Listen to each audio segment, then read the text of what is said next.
Pro version of Azon Exit Cache offers exit page stats that can track when your exit page is loaded, viewed, and even what is clicked on your exit pages.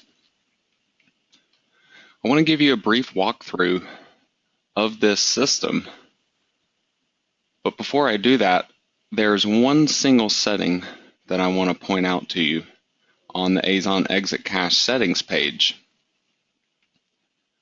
You have track exit page loads down at the bottom.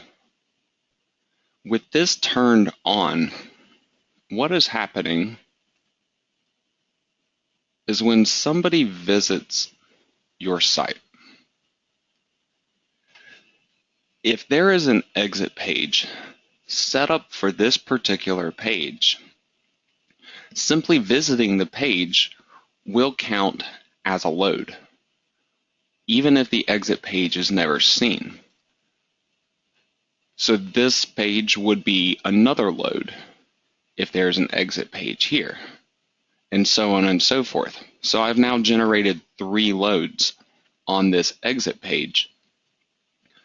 It doesn't actually count as an exit page view until somebody tries to leave the site. Now it's an exit page view. And then if they try to click on advertisements, it will register those clicks as well. So with that said, this load setting here, on higher traffic websites, I would really recommend to have this disabled, because it will be generating some extra operations going on in the background every single time a page loads if this is turned on. But initially, if you want to try to figure out how often a page is actually being loaded on the screen to where people actually see the ads, as opposed to how many times they're not actually trying to close down your page, this being turned on can give you that kind of information. Now, to view the actual stats that are available for any given exit page, simply visit the Azon Exit Cache screen, and then you can just click on a stats button next to any of the exit pages. So I can click on this one here, and it'll tell me how many loads have been used for this particular exit page, and then how many times it actually ends up getting displayed. And then there are a total number of clicks. So this is what's actually taking place on the exit page itself. And then we get a click-through ratio for all of the ads. Now down below, you're going to get a report of the clicks that are happening. You have your Amazon ads, which if you're either using the manual keyword where you search for your products, or if you are using the automatic one where you just provide a keyword phrase and it generates all the ads for you, it'll load all those up as Amazon ads here. And you can simply see where the clicks are taking place, which ads are getting the higher click-through rates. And then if you need to figure out which product it is, if you hover over it, you'll see a display of the title of the product, and you can even click on these links to actually go and view that page on Amazon if you would like. Now, there is also a reset stats button. This is going to wipe out everything on this entire page for this advertisement. This is important to remember because sometimes if you are making a lot of changes to your exit page, for example, let's say I was to go into this page and remove these 8 ads, and I put a new set of 8 advertisements. Without resetting the stats here, all of these old products right here would still retain their stats and the click-through rate and everything. New products would then begin showing up, but they would have a really low click-through rate because it would be registering it based on this total number of displays. So with that said, if you make a major change to your exit page and change the ads and stuff that are actually on it, you may want to open up the stats and reset those for that particular exit page. Now, I also wanted to point out, beyond the Amazon ads, this exit page can also track other clicks that are going on as well.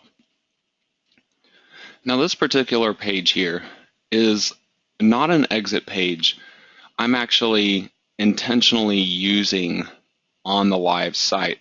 I just have this loaded up to show you a variety of things that can go on an exit page and show you how the tracking on that will work.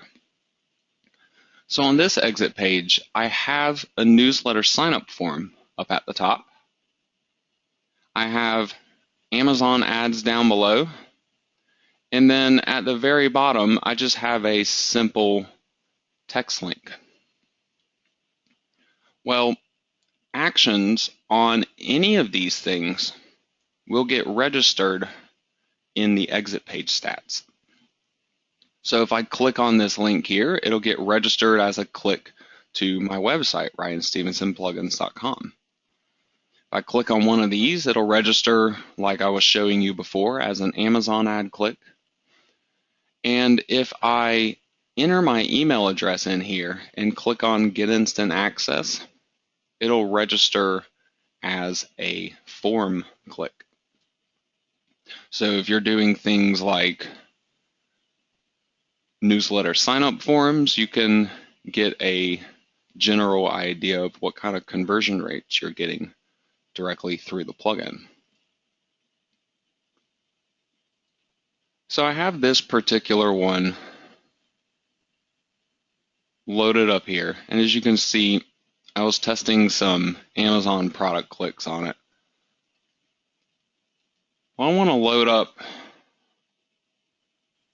a click here on the newsletter form, and then I'm going to go down to the bottom and also click on the link